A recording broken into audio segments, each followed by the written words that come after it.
अनंत वक्ता से संवाद में आज बात करेंगे एक कश्मीरी ब्राह्मण पंडित रमेश खिचलू जी से। धारा 370 के हटने के बाद क्या बदला, एक साल पूरा हुआ, किस तरीके से बदलाव हुआ, समाज कैसे है, कश्मीरी ब्राह्मणों के पलायन से लेके अब तक की बात करेंगे। दर्शकों को बताएं क्या बदला है धारा 370 से जनजीवन में। कोई खास तो कोई चीज बदली नहीं। उम्मीद थी 370 के बाद कुछ होने वाला है कश्मीर में, लेकिन जो हम 30 साल से भुगत रहे हैं वो आज भी भुगत रहे हैं कश्मीर में। बड़ा प्रोग्राम था जनाब मोदी साहब का, उनने कहा था कि कश्मीरी पंडित अब वापस जाएंगे। पिछले 30 साल से सुन रहे हैं यही बात, लेकिन मुद्दा ये नहीं है कि 30 साल से हम वापस जा रहे हैं। एक हिंदुस्तानी जो भारत माता की जय बोल रहा था वो आज भारत माता की चौखट में रह के भी बेघर हो गया, एक रिफ्यूजी बन गया। उसका कारण ये था कि वो हिंदू है। ये बहुत बड़ा पाप है हिंदुस्तान में कि हिंदू वर्ड ही इटसेल्फ बहुत खतरनाक वर्ड है। जिसके पास भी जाओ वो कहता है कि भाई ये हिंदू जनसंघी आदमी है, अब हमें मोहरी पड़ गई है, ये जनसंघ के आदमी है, भाई ये आरएसएस के आदमी है। तो ऐसा व्यवहार जो हुआ हिंदुस्तान में ये बहुत गलत है। सही मायने में हिंदू और मुसलमान का भेद जम्मू कश्मीर में मिलता है। पूरे भारत में अगर घूम के देखें हम तो उन व्यवस्थाओं में क्या बदलाव आया है। आज मुसलमान भी एक चीज कह रहा है कि कश्मीर अधूरा है अगर कश्मीरी पंडित वापस नहीं आएगा। कश्मीरी पंडित आएगा वापस, लेकिन रहेगा कहाँ? जो हमारे घर थे या चाहे कुटिया थी या पैलेस था, वो तो 50 लाख की कोठी 2 लाख में बिक गई। अब रहेगा कहाँ ये बेचारा? ये क्या नारा लगाया हिंदुस्तान ने, हम उनको वापस ले रहे हो। वापस ले रहे हो तो कहां रख रहे हो? उसकी सिक्योरिटी के लिए आपने क्या रखा है? सुविधा क्या है? वो बैठेगा कहां? चलो जी बच्चे उसको आबाद रह गए। ये मैं आज हिंदुस्तान के लोगों को भी समझा रहा हूं। हम वो लोग हैं जिनने शान बशाना हिंदुस्तान के बाकी भाइयों के साथ रहे, खड़े रहे। और जो भी हमारे बच्चे हैं उनने अगर पढ़ाई की, लेकिन आज हिंदुस्तान में हमारा अभी 1%, आधा परसेंट, 0.5% शिरकत है कि हम टैक्स भर रहे हैं। उस टैक्स के मुआवजे से हमारे को वो टैक्स का थोड़ा रत्ती भर भी नहीं मिला। वही रहम करते, वो रहम भी नहीं हमारे पास हुआ। जब 1990 में हमें निकाला गया, यही अपने कश्मीरी भाई हमारे पास रहते थे, आते थे, शाल बेचते थे हमारे घरों में, हमारे माताओं के पास आते थे, माता जी चाय बनाओ, खाना खाएंगे। पहले पहले बहुत अवगत करते थे हम इनकी जी। जब इन्होंने फिर बोला कोई आवाज ही नहीं दी थी आने की, हम सोच रहे थे ये बुलाएंगे, लेकिन आज तक किसी अपने कश्मीरी भाई ने हमें दिल से नहीं बुलाया, आओ मेरे घर में रहो। धारा 370 के लिए सबसे बेहतर और राष्ट्रवादी सोच क्या होगी? 370 मुझे लग रहा है जो ये इन्होंने डोमिसाइल, चाहे मुझे कल गवर्नमेंट अरेस्ट भी करेगी, ये जो ये डोमिसाइल फिर हमें बैक टू स्क्वायर वन पहुंचे। ये डोमिसाइल क्या है? अगर 370 है, सब लोग फ्री हैं जी, सब लोगों का हिंदुस्तान है, फिर ये बीच में डोमिसाइल सर्टिफिकेट क्या डालती है? Again you put A note of integration कि ये क्या है? लोगों जो 10 साल से रहता होगा उसको डोमिसाइल सर्टिफिकेट मिलेगा, वही उसको नौकरी मिलेगी। ये मुझे समझ नहीं आई, ये क्या पेतरा था 370 का? अगर 370 हटाया तो सब लोग रहेंगे, प्यार से रहेंगे।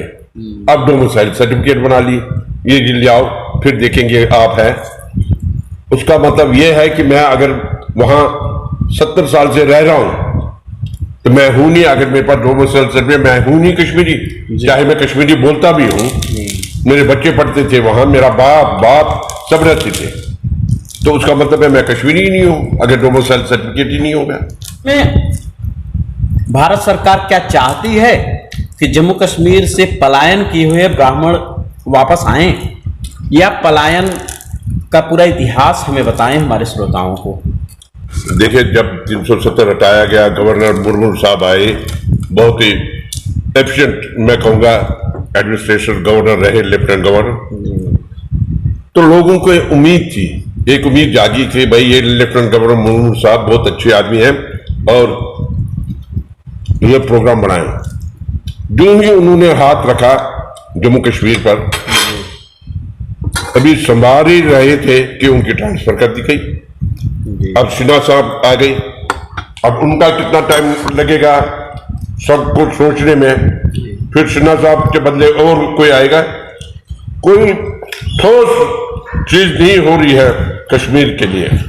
कभी भेजेंगे किसी इंटरलोकेटर को, भेजते थे पहले, तो जिसको पता ही नहीं है कश्मीर क्या चीज है, तो उसको कहां से पता है?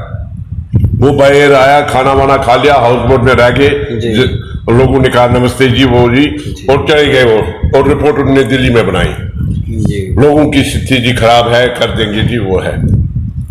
देखिए, स्थिति वो खराब है जो प्राइवेट प्रैक्टिस डॉक्टरों की है, वहां पिछले 70 साल से बर्बाद हो रहा है। इतने बड़े बड़े गवर्नमेंट अस्पताल है, होता नहीं है, लोग मर रहे हैं वहां। उसमें हिंदुस्तान का हाथ नहीं है, लेकिन हिंदुस्तान को एक्शन लेनी चाहिए। जो प्राइवेट प्रैक्टिस कर रहा है वहां, वो ध्यान ही नहीं देता गवर्नमेंट अस्पतालों में, तो नेचुरली उनके लोग भी, ये नहीं कहूंगा मेरे कश्मीरी भाई हैं वो मर जाते हैं, बिकॉज वो अपनी प्राइवेट प्रैक्टिस में लेके उनको प्राइवेट अस्पतालों में घुमाता है। ये नंबर 1।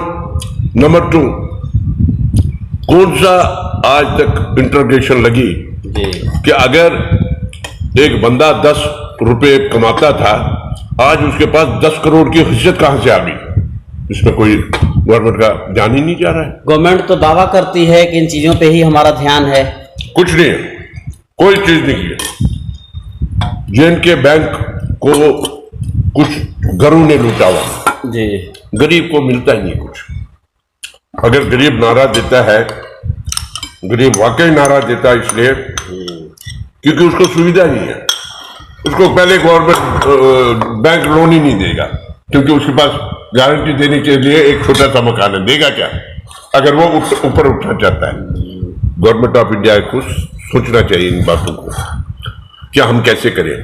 बिजली देती है गवर्नमेंट ऑफ इंडिया को कश्मीर, और कश्मीर में पावर ही नहीं है।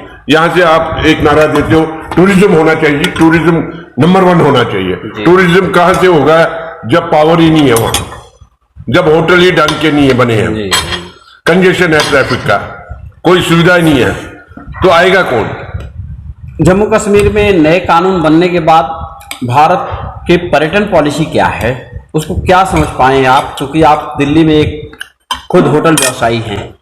अनफॉर्चुनेटली क्या हुआ, चाहे दिल्ली में ले लो आप जी, दिल्ली में 500 रुपए का एक टैक्स था, मामूली एक एमसीडी का टैक्स बनता था 500 रुपए का जी, आज उसकी 21,000 टैक्स है। समझो इस एरिया में, दिल्ली के एरिया में 20,000 होटल है, मल्टीप्लाई बाय 21,000 दे दो, कितने करोड़ों रुपया आ गया, जाता कहाँ है ये? बिजली का फीस 5 महीने से बंद था, 5,10,000 हमने फीस भर दी। जब हम वहां गए, उन्होंने कहा था ड्राफ्ट ना अंदर नहीं आओ, सिक्योरिटी वाला रखा है।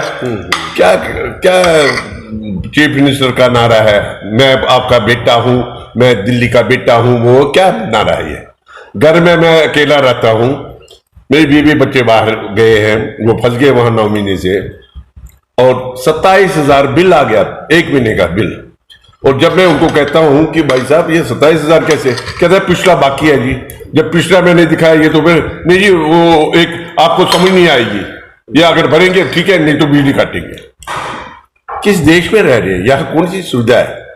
70 साल के बूढ़े में मैं लंदन में देखता हूं, उसको फ्री है सब कुछ। यहाँ एक बुजुर्ग आदमी, सीनियर सिटीजन को क्या मिलता है? जो खून पसीने निकाल के अपना पेंशन जमा करते करते करते गवर्नमेंट को देता है, एंड में उसको कौन सी सहूलियत है, कौन सा इंश्योरेंस है, कौन सा मेडिकल में सस्ता मिल रहा है कुछ, या कहीं जाके कुछ मिल रहा है उसको, या डॉक्टरी फ्री है। कोविड में इतनी स्थिति खराब हो गई, जो लोग भी फंसे, मैं नाम देता हूं, अगर इजाजत दे दे, 5-5, 7-7 लाख रुपए से कम कोविड का पेशेंट उन्होंने भेजा नहीं बाहर। आपकी स्थिति खराब है, मर जाओगे मर जाओगे मर जाओगे। पर जिसको था भी नहीं उसको भी बोला हाँ ठीक है, अभी 5 दिन और बैठना पड़ेगा। इसके लिए 50,000 रुपए वेंटिलेटर के चार्जेस हैं और ऑक्सीजन के चार्जेस 10,000 है और डेली का बिल उसको 1 लाख रुपया मिलता था। क्या करेगा, कहां जाएगा ये। अनंत वक्ता, मीडिया के साथ बात करने के लिए आपका बहुत बहुत आभार। Thank you very much. फिर मिलेंगे किसी नई शख्सियत के साथ। बने रहिए अनंत वक्ता।